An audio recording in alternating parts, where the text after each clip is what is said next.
Did you tell the players before the game what Gielam had said at the High School Coaches Association meetings? No. Did not. No.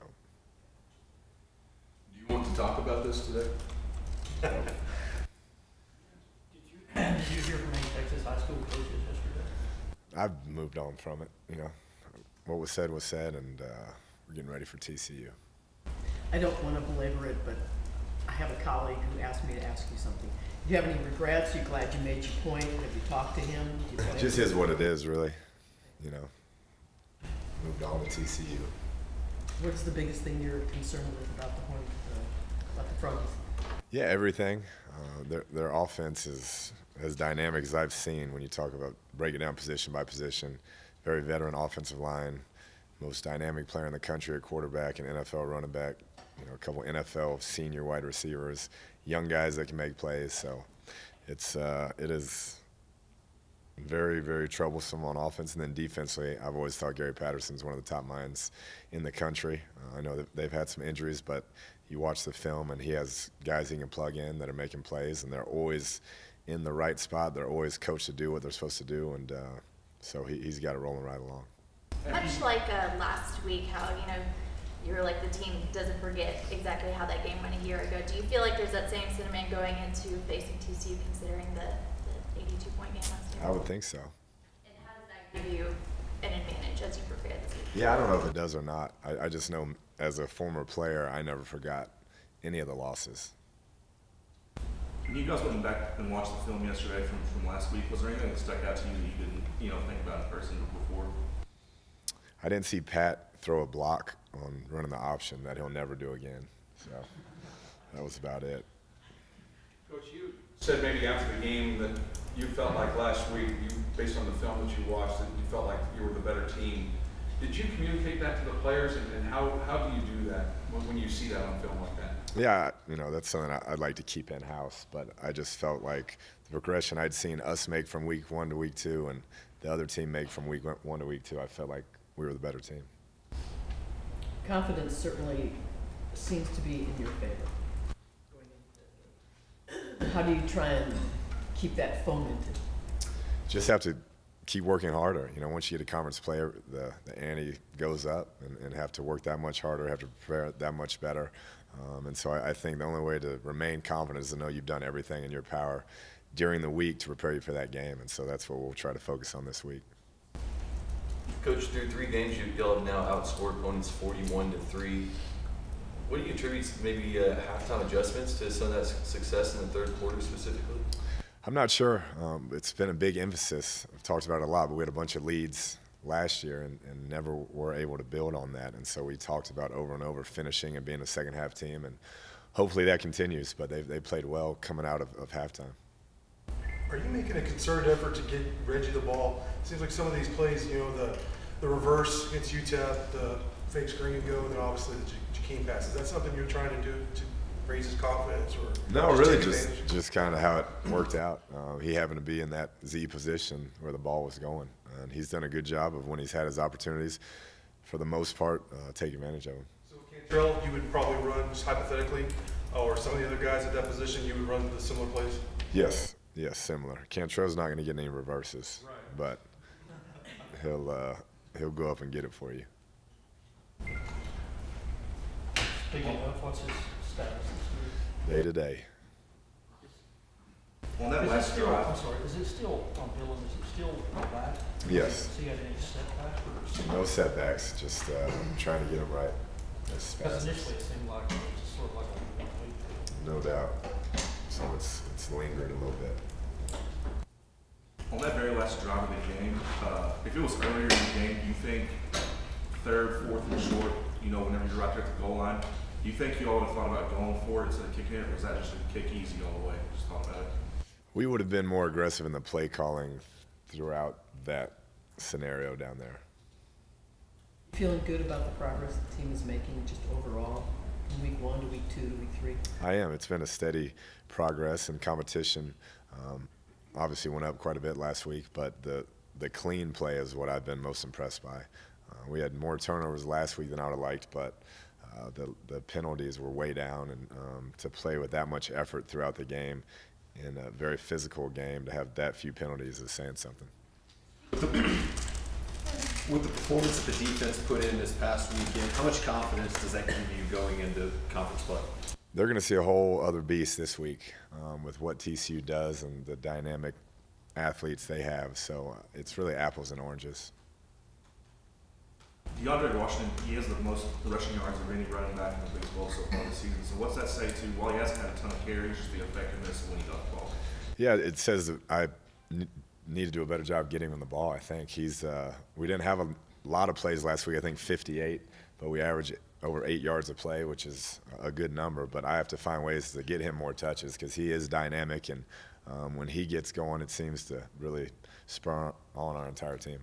What have you seen is really the difference in this defense and the confidence that they have this year as maybe opposed to last year or even in the summer? Yeah, I think maturity a lot. You know, they all went through it last year. I think 9 of those guys are back. And then Coach Gibbs coming in, new scheme, the way he handles himself, his calm demeanor, you can see that they feed off that. Coach Smith, his work with the defensive line has been awesome. Coach Spavital joining our staff with the linebackers really helped. So it's just a lot of things that have gone into them just getting better each week.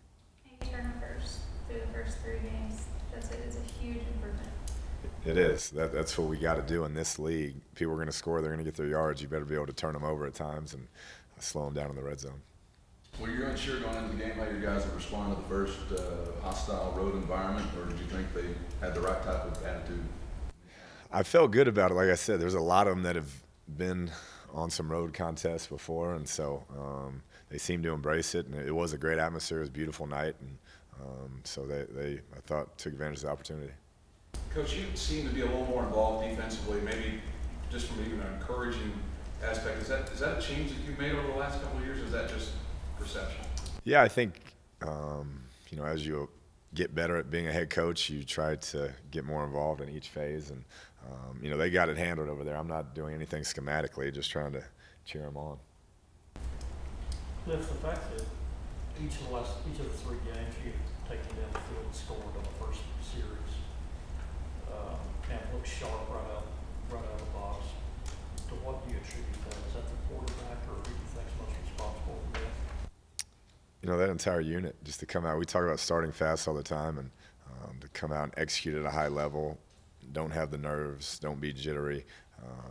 I think that entire group deserves a lot of credit for that. Was that first drive scripted? Yes, they're all scripted. Yeah.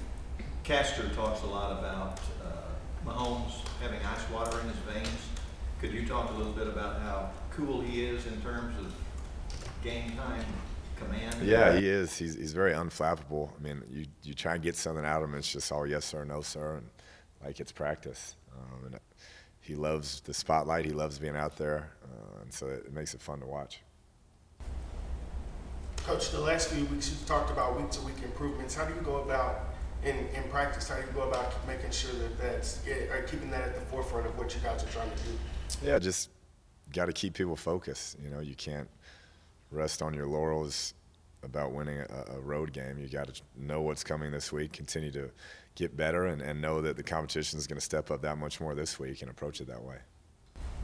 A win Saturday would give you as many wins as you had all last season. Thanks for pointing that out. It's my math major. How do you guard against them letting down? Once again, going through what they went through last year, there won't be any letdown. It was not fun. 18 of those guys started on that team, and they don't want to go through that again. So. Can you speak to Boykin and really what he's able to do on the offensive end, and what really Cumby has brought to the table for him since he moved over there? Yeah, he's a tremendous player. I was his biggest fan last year. I'm still his biggest fan. The way he keeps things aligned, the way he extends plays for them, gives those guys an opportunity on the outside to get open and take shots, and just very elusive. And obviously, Coach Cumby's a very good coach, played the position. We have a lot of similar thoughts and theories and the way we do things at that position, and he's done a great job over there. Coach, the kicking situation with Barton missing the field goal, will there be some extra competition this week, or we try to kind of get him in and get one? Yeah, we've been competing like I said, with those guys throughout the week, every week, and so you would like to make that one, but he's young and has to learn from it. And but it's still week to week on who's going to go out there and kick. How many times have you heard about 82-27? Obviously, as a competitor, how does that kind of strike a chord with you? Yeah, I mean, a loss is a loss. I said it last year. I mean, we at the end of the game didn't tackle them, and they kept scoring, and that was what it was. But if you lose the game, you want to win it the next year, and that's basically where we're at. Y'all do anything with that, with the number 82? Is there any significance around the locker room facility? I mean, I know you're not necessarily a big rah-rah, but... No, unless somebody else put it up. I haven't. Was that your, of course, you don't enjoy any loss, obviously, but was that your low point, considering, I think you reported that, again, questioning some guys' effort and whether they're still playing hard the same way? Yeah, the whole thing was a low point, the entire season. So no moment sticks out more than others. I just remember watching some of those guys come out of the locker room at halftime already defeated, and that was what I was referring to in the post-game press conference. How different is your team this year going into TCU compared to last year? I think much more mature. I think I've seen more fight in them this year and more want to, and they learned a lot from last year. Time for one more question.